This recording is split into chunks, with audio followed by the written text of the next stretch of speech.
sis. Hey, sis. Hey, Sister Circle. I'm your big sis, April. And I'm your little sis, Tiffany. And we are Sister Talk Network Podcast. Sisters bridging the generational gap while encouraging candid conversations and healing amongst women, friends, and sisters. You have a sister now. Hey, here we go. Hey, sis. Hey, sis. Hey, Sister Circle. We are back for another day. Thank you so much for joining us. I am your big sis, April. And I'm your little sis, Tiffany. And we are Sister Talk Network, our podcast. And thank you again for joining us. So we started something last week where we started with something inspirational, uplifting for our sisters because we've been going a little deep. So we're going to do that again. I think we're going to start to do that every week for now. So I got my cards. I didn't look at them. I'm going to pick one from the middle so that we can see what it is together. Oh, what's that? Like I would have. It says, I am proud of who I've become. Amen. Child. That is good. Yeah. That is necessary. When we think about our journey and how far we've come. Yeah.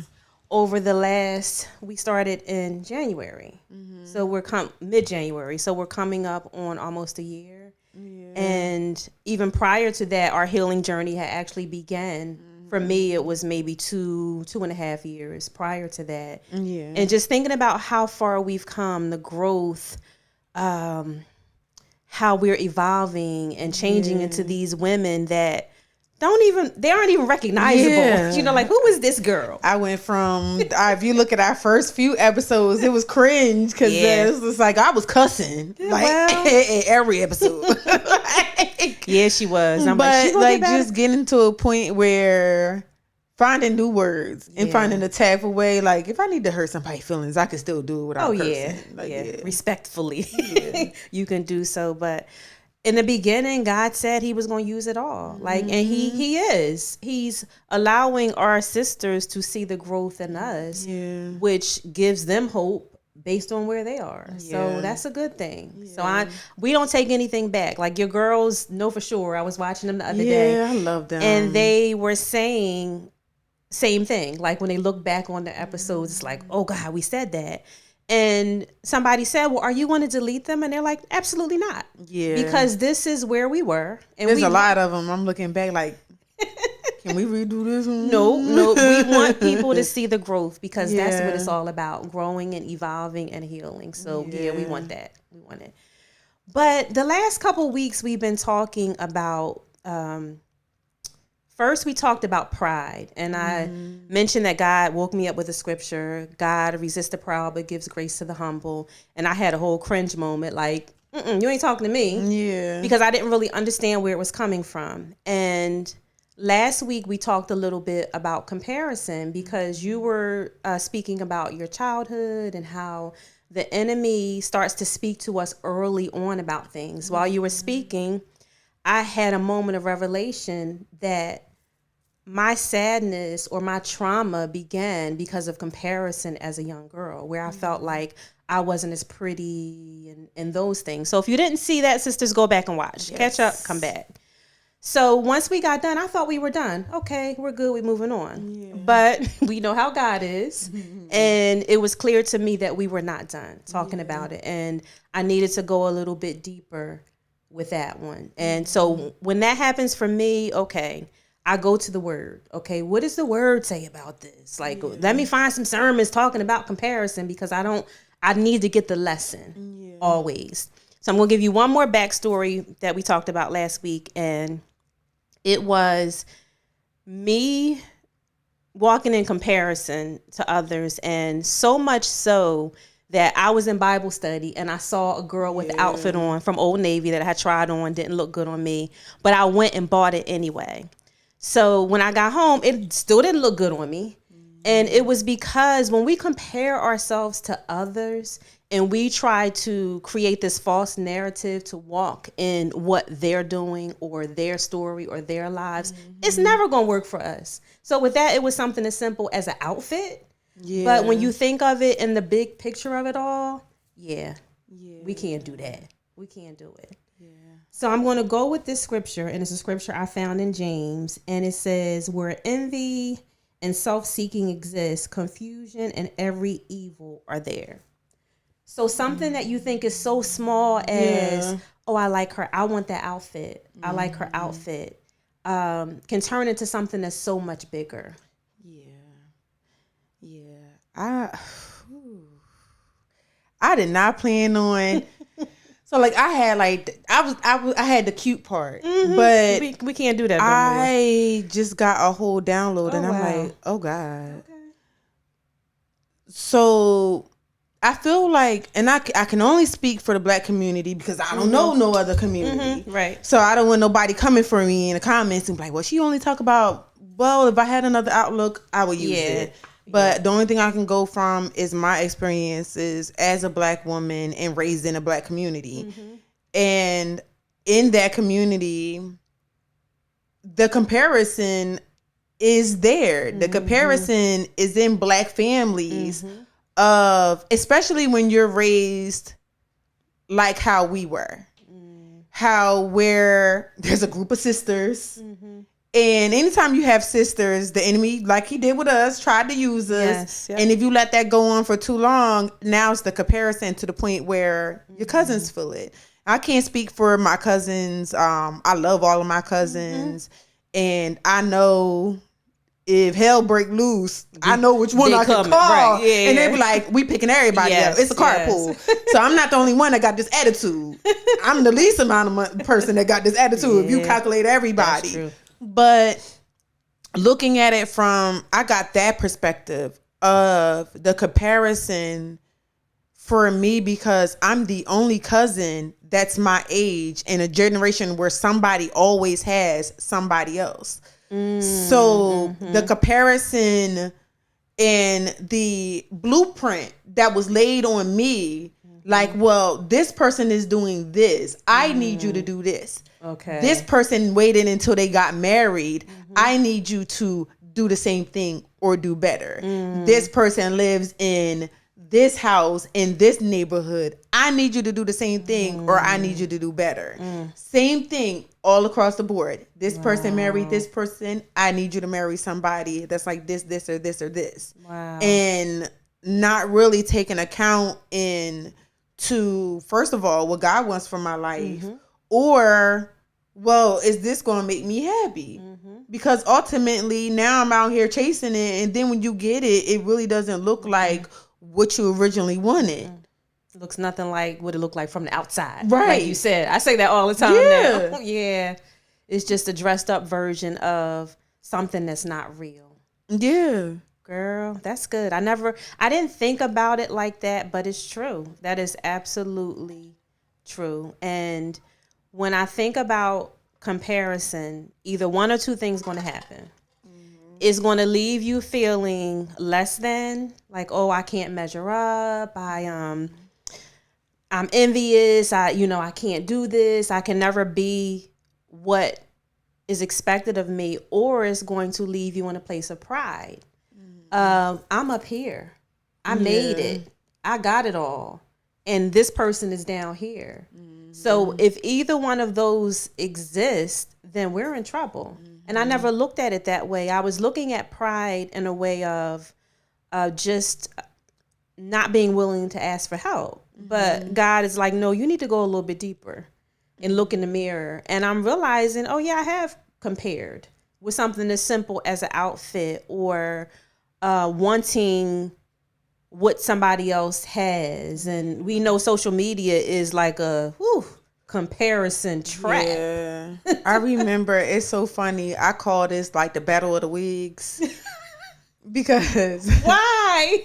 Oh my God. I'll tell you this story. Girl, she come up with some stuff, y'all. Because there was this one girl. I will not say her name. Please don't. I will not do that to y'all. I will not do that. This sister got married and had kids. Her kids are beautiful. I'll leave her alone. But it was funny because we were just on acquaintance level of, like, when I first started the community college, right after high school. And this person who I looked up to. I mean, she did. She had the clothes, the pocketbook. Family was well off. You know, anybody, whatever she wanted, she had it. And it wound up being like a whole incident where somebody that was interested in me, I didn't know she was there. She was a year above me. Okay. So when I got there, I'm new. I don't know the history of who talked to who and who did this. I just know in one instance she stopped talking to me. And then it was a conversation of, she been wearing that same hair for 2 or 3 weeks. But you should never say that about me because first of all, I know how to do my own hair. Yeah. So I'm going to run you to the salon every time. So it was literally, that's why I call it the battle of the wigs, because I got petty. Because it was just like, okay, here we go. Because now I'm going to change my hair every 3 days and you're going to have to try to play catch up. Not the battle of the wigs. The battle of the wigs. Because I really had a petty moment and I literally... I had class. It's funny. I had class on Monday. We had classes. We had a whole lot of classes together. We had class on Monday. I had a night class on Tuesday. By Wednesday, I had a new hairdo. And it went on like that for a while. And then you getting stipend checks and everything else. I had nothing but time. But I can make a $20 wig look like I went to the hair salon. She can slay so it, y'all. It was funny. But just the whole comparison of everything, and some of the stuff that I was doing was just petty. Like I know when we first talked about this topic, I talked about it was a cringe moment for me because a lot of times all the time God will check your heart because of what he has prepared for you, and he will not take you to that next level until you're prepared for it. And I didn't understand that. I went from I have went through plenty of hoopties. But I had a Mariner that was clean. It still a hoopty, but it was a clean hoopty. And I remember breaking down on 55 because the muffler dropped off and having to take it to get welded back on. And I remember when my husband surprised me and I had the Porsche Cayenne, the turbo. That was my first luxury car. I didn't know how to act. I'm sure. And I remember I had my daughter and she was under a year old. And we were coming out of the dollar store and this guy was just being nice and waved at me, and I'm looking at him like, I'm not about to, I'm getting in my car. I'm not about to talk to you. Yeah. I got in my car, and when I tell you, homeboy did not start, my car was not starting. Guys, like, I sat there for 2 hours as he got in his Toyota Camry and drove off. I'm sitting in this cute polished Porsche that will not drive. And from that, God checked for them 2 hours, God kicks my behind. Yeah. And it was not understanding why I was getting the kicking. But then getting to a point, we had went to a car show 5 years before then. And it was the Jaguar. It was a concept car. They was doing an SUV. And the one we seen, I'm obsessed now with the white, with because you like the black ones, I like the white ones. Yeah. So I remember my husband speaking it into existence, which he taught me how to do because I didn't know how to do. So props for him on that one. But he was speaking it in existence. I'm going to buy that. One day I'm going to buy that for you. He was like, the way your face lit up, your face. That's it. We done walked through every other car and your face didn't light up. I'm going to get this car. And then so after... I went kicking and screaming out of that Porsche because first of all, I didn't want to get rid of it. We were expecting our third kid.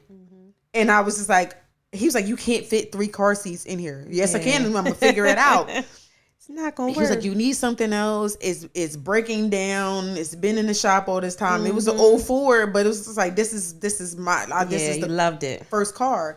So we wound up going and finding a Jaguar with everybody else was telling me was impossible. And a lot of times the world will tell you something is impossible. But when God has something and it's supposed to be yours, and I know Michael Todd talks about this all the time about doing that heart check. Yes. And he talks about who sits on the throne of your heart. And I always go back to that series, which if you haven't watched it, it's called 24/7. The whole series. Watch the whole series. I ain't got watch one episode. You're gonna watch the whole series. So is this a Michael Todd series? Yeah, it's a Michael Todd series. Okay. That series saved my life. Wow. It catapulted me back to God.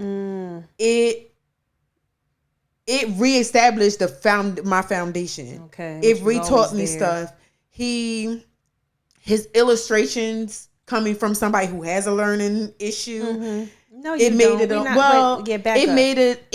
It shined light on the Bible in ways that I had never been taught before. Okay, gotcha. So I was able to see it versus just hearing it, gotcha. Which made it, I could understand it. Yes. So that's why it's just like Michael Todd, because he breaks it down in a way I can understand. Makes it relatable. That whole thing, it wasn't about the car. It was about, first of all, God checking me and preparing me.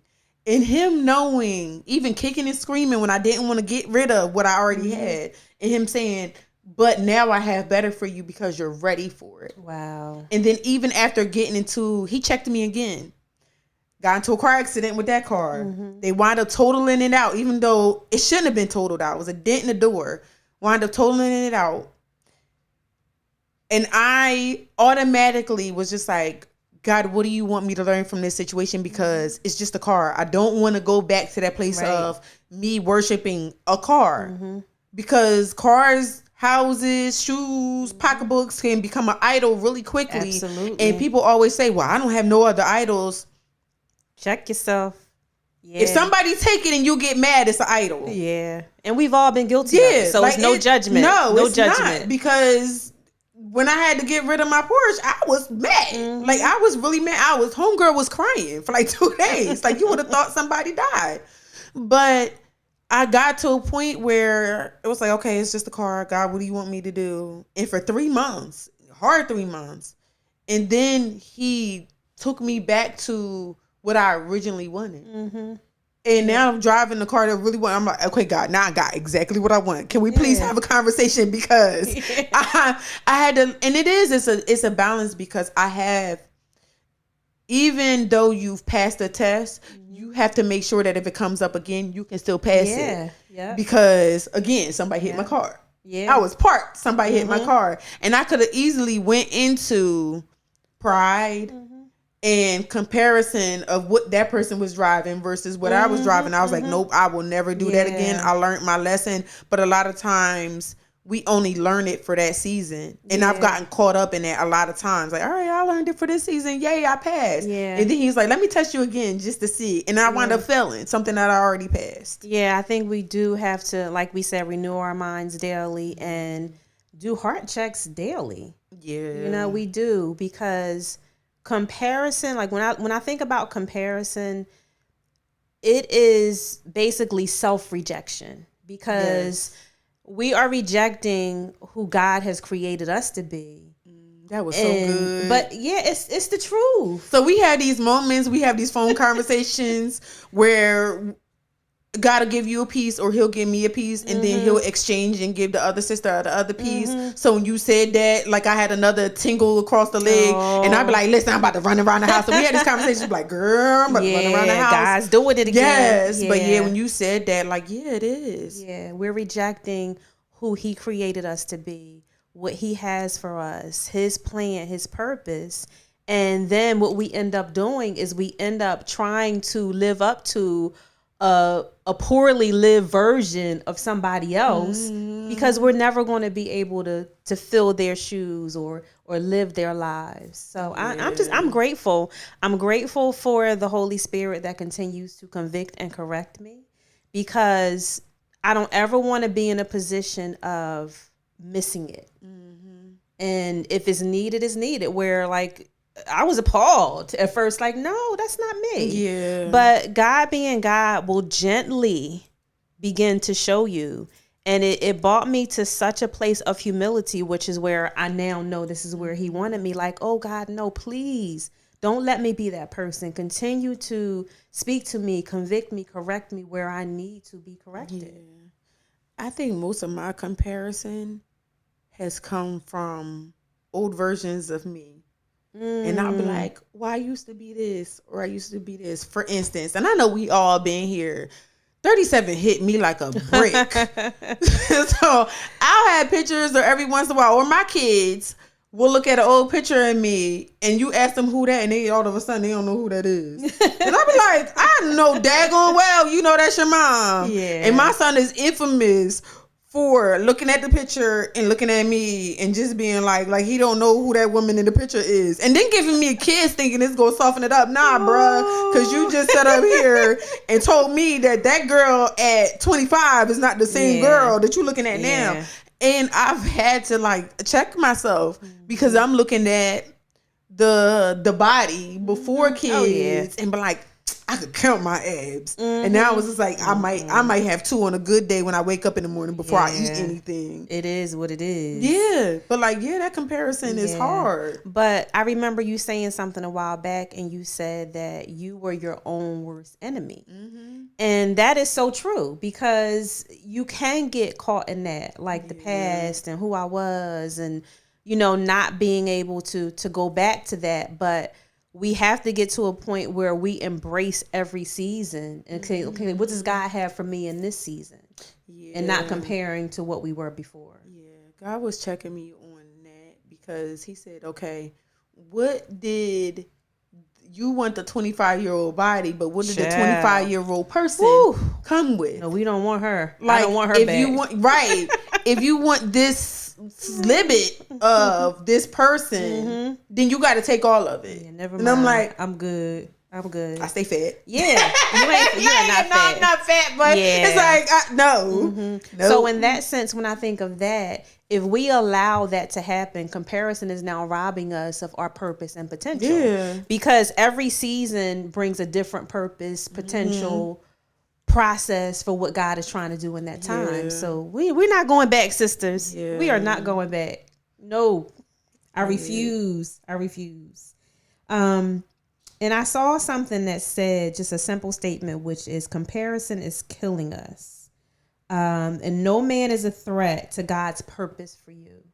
And I think if we look at it like that, it gives us a totally different perspective of where we are, where we're going, what we need to do.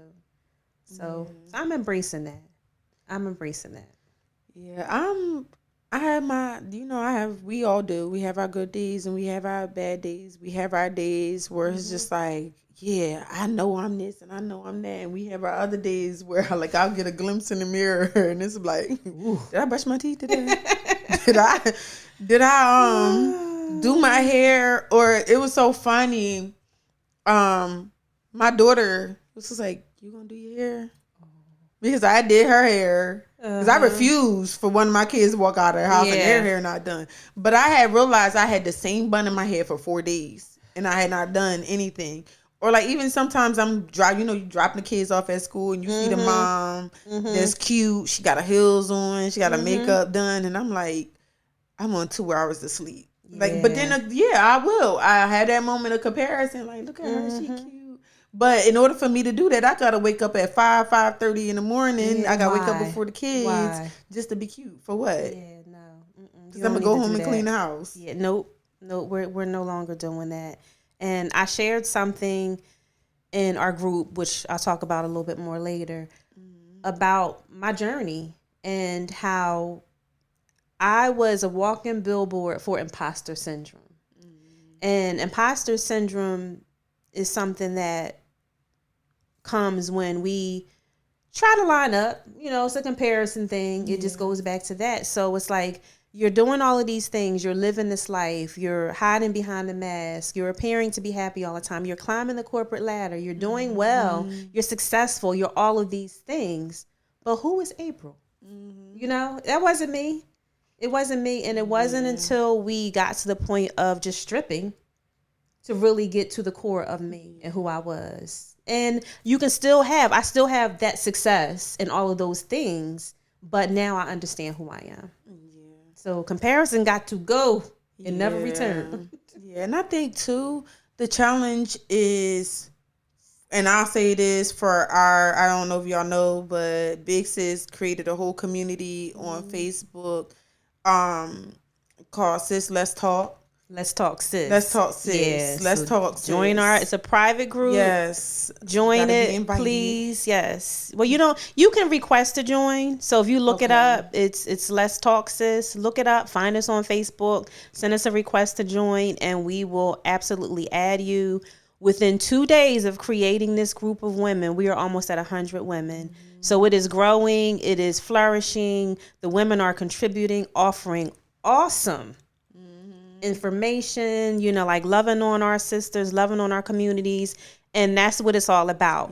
Yes. We were obedient to God in doing this, and we're watching him do exactly. Because I didn't understand. I give you all the credit for that one, because I was just like, you want what? I don't understand how Facebook work, y'all. Like, all right, now this is created, I can get on there and I can do my part, but I didn't understand. I'm like, what? What's the community? How that work? And like, you are doing it, though. You are doing it. Lord, how does that work? But just for that community and for our sister circle, we all try to at some point or another create that perfect persona. Mm-hmm. And I believe that even if you aren't comparing yourself to another person, or even if you feel like you got it all together, that it still does as much damage to not correct somebody that feels like you're perfect. And then you're breeding the insecurities of another person if you don't check them. And that's something I personally had to be checked on. Okay, explain, go deeper, because I want to understand. So I was the type of person that I loved when people thought I had it all together. Okay. I would clean my house, like, especially like, all right, you want to get into it? I tell all of it. Like, I'm nervous about to clutch my pearls, y'all. Like, you want to talk about, okay, so one of my girlfriends, like, she never been to my house before. I stayed up for 2 days until 3:00 in the morning cleaning my house. I'm talking about clean. I'm talking about old Aunt Jemima on the floor, bottle of Murphy's and a buffing rag on the hardwood floor downstairs, getting corners, baseboards, light switches, cleaning the ceiling fan, which I have never done. Like, who the heck is going to look up there? She has a high ceiling. Yeah, like, I literally got the paintbrush and was like literally like pulling it up and in order to dust, and then re-wiping the floor from the dust that hit the floor. And because I wanted to look accomplished, I wanted to look like I have arrived. I wanted to look like, the cars are in the driveway, my kids are cute and perfect. When you come to this house, they're gonna be sitting down doing their homework. It, like, remember your husband set up there with the schedule that was on my kitchen wall. I forgot about that. Look how God delivered me from so much, because I'm like, I ain't doing that. What you want to do? How long you want to do it? And he was like, girl, get them that iPad. Yeah. Because I was literally having activities for all 3 kids every 15-minute interval. 15, why you be like, why 15 minutes? Because that was what I was told was the attention span of the age group that I was in. So it's like every 15 minutes. Okay. Actually, my kids can go for 30 to an hour, depending on what they're doing. But it's every 15 minutes, we're changing this, we're changing it. We're doing this, we're doing that. We're doing sensitivity training. We're doing cognitive training. We're doing all of this stuff. And my kids could care less. I could throw them outside for 3 hours and let them play in the dirt, and they just as happy as me switching every 15 minutes. But I wanted to look like the perfect wife, the perfect mom, the perfect housekeeper. I was around here doing lunches that I ain't had no business doing. I was around here cooking 3 different meals, calling my husband, oh, what do you want to eat today? What are you in the mood for? And him having a whole Pinterest account that I was happy to look up the recipe and cook my kids something simple, because most time they wanted something simple. Cook something for him. I'm talking about the one time I cooked salmon Wellington, because he didn't want beef Wellington. So I cooked salmon Wellington, and then made me something else because that's not what I wanted. So literally cooking 3 meals, kids going to bed at a certain time, and then getting to, once they went to bed, cleaning everything up. God checked me so hard. Where is my praise and worship? Yeah. Where is your time? Where's my time? Because you're doing all of this other stuff. And I remember we talk about the house on the Haunted Hill when I was daggone near homeless, and he was talking about, he was like, I will take you back to that house if you don't get it together, like right now. Yeah. Because they talk about he's a jealous God. Oh yeah, I'm about to take everything because you don't understand. I gave you this, and now you're allowing the upkeep of all of these things and what it looks like. So I went from that moment to checking anybody who openly said, oh, well, you just look like you got your kids. They always coming out and they so cute. I don't care if I got to pull. I have literally pulled the car over, dropping my kids off, and they're like, oh, you just look so cute and you look like you got everything together. No, I don't. Let me tell you. Because I just cried for the last 3 hours in my closet this morning or the night before. Or you don't know that the enemy is tormenting 3 o'clock every day, where now I got to have a whole spiritual battle 3 o'clock every morning for the last year of battling and going from room to room of what kid are you trying to come after, because you realize I'm strong enough where you can no longer come after me. So now you're going after my weaknesses. So all right, it's a battle. 3 o'clock every morning. It got to a point where I got so tired of waking up at 3 o'clock. I was waking up at 2:50. I'ma meet you at the door. Let's go. Yes, you want to wake me up at 3? Guess what? By the time you come in here and try to wake me up, I'm already going to be up. Don't wake me up at 3 o'clock, sis. If the enemy is tormenting you and waking you up at a certain hour, wake up 10 minutes before. I bet you it'll stop. Yes. I guaranteed you it'll stop. And there's a few times he tried again. Okay, guess what? I'm gonna wake up at 2:50. You want this smoke? Because I got it. Yeah, I'm gonna be ready. But that's what I mean. But like, I'm not. I think we get so caught up in the perfectionism that we think is a compliment. And it's not. No. It's not a compliment for you to think that I'm perfect. It's not a compliment for you to feel like I got all my crap together. I did that good because I could have said something else. But growth. It's not. It's not a compliment to me, because if I'm perfect, where's God fit in? Exactly. So I don't want anybody to think I got it all together. No, God got me together, and He's holding me together. Because at any point, if that grace comes off of this life, you gonna see you gonna see the Tiffany that doesn't have Him. Yeah. So I don't never want that. No, that girl, that was good. Y'all, that was good. That was so good. It was so good. Nope. I love all of that. And I just want to circle back to the incident that you talked about where, and I remember you telling me about this now, like somebody is admiring you, maybe another parent. Oh, your kids are so cute. You have everything together. And you stopped to say, no, I don't. And how valuable that was. Yeah. Because this person got caught up in comparison and looking at you, probably thinking, I wish. That's one of my best friends now. That's one of my best mommy friends. Our sons is so close, they call each other cousins. Oh. I'm like, that's okay that you call him your cousin, but do you understand that's not your real cousin? Like, well, he could be his cousin. Yeah, he be like, can so-and-so come sleep at my house? Yeah. Call his mom and ask him. Yeah, but as I was digging deep into this, I was taken to the story about King David and Jonathan, who was actually the son of Saul. So just a little backstory, because everybody don't read the Bible. Saul was the king of Israel. Technically, his son, Jonathan, was the heir to the throne and should have been the next king of Israel. But God chose David, some person that a lot of people would say was not fit.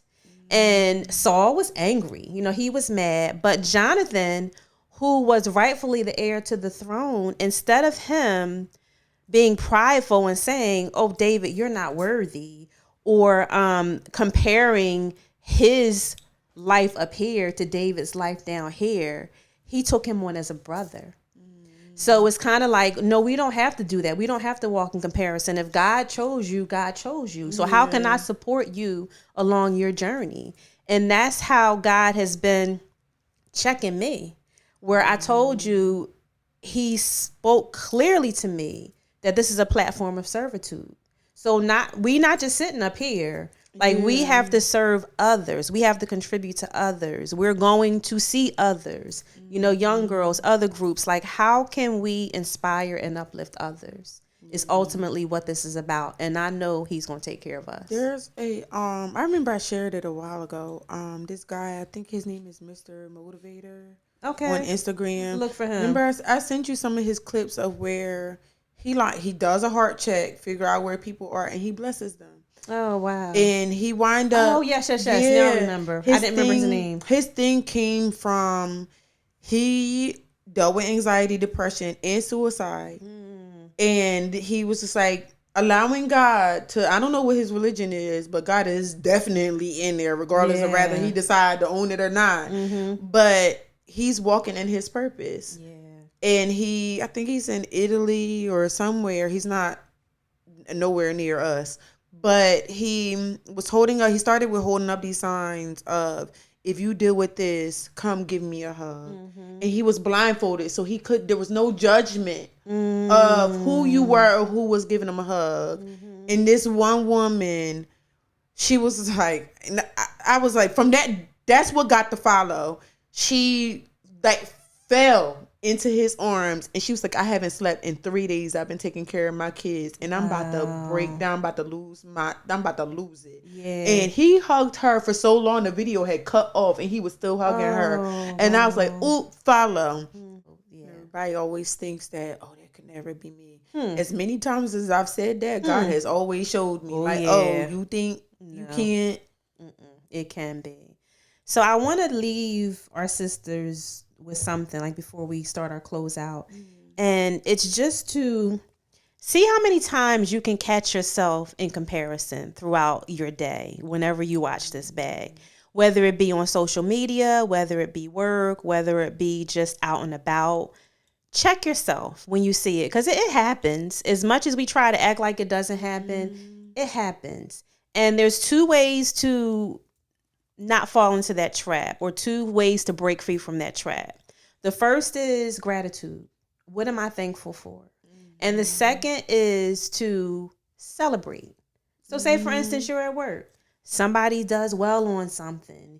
You feel like, I could have done it better, or should have been me. Celebrate them. And then watch God celebrate you. I've seen it happen. So that's what we're going to do. We're going to be deliberate. That's your challenge, sisters, for the week. See how many times you can catch yourself in that comparison and remove yourself from that trap with either gratitude or celebrating that person in some way. You got anything else, sister? No, that was good. Go ahead. So I guess we will end with our question.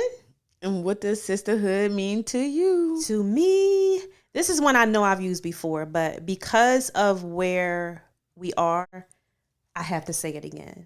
And to me, sisterhood is community, because God is drilling that in my brain and my heart so hard, that the importance of it, and just seeing what's happened from being obedient to him about this community that we've set up over the last 2 days. My heart is full. It's really full. So community, lifting up our sisters, building up our sisters. No man is an island. We cannot do this thing on our own. We all need each other. So again, if you haven't already joined our community, find us on Facebook. It's a private community. Let's talk, sis. Send us a request. We'll invite you in, and we got work to do. We're healing. And what does sisterhood mean to you, sis? Well, since we're on the topic of comparison, when I think about like what comparison has got me, it has completely depleted me of feeling worthy of when I do have somebody that's willing to love me at my raw core of who I am.